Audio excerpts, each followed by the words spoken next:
Viral, aksi emak-emak berdaster kawal ambulans bawa pasien bayi kritis, banjir pujian warganet. Sebuah video aksi emak-emak berdaster mengawal ambulans yang membawa pasien bayi kritis, viral di media sosial. Jika biasanya emak-emak berulah di saat berkendara, berbeda dengan satu ini.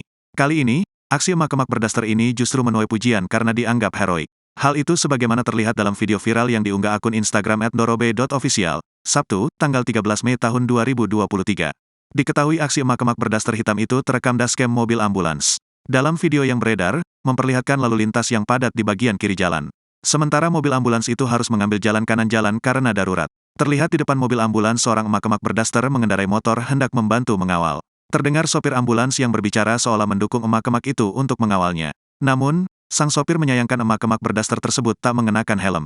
Bahkan motor yang dikendarai juga tak memiliki plat nomor polisi. Sang sopir mengkhawatirkan keselamatan emak-emak tersebut. Dari video tersebut, aksi heroik emak-emak itu menuai pujian dari warganet. Meski keselamatannya terancam karena tak berhelm, ia berinisiatif membukakan jalan untuk ambulans agar bisa lewat.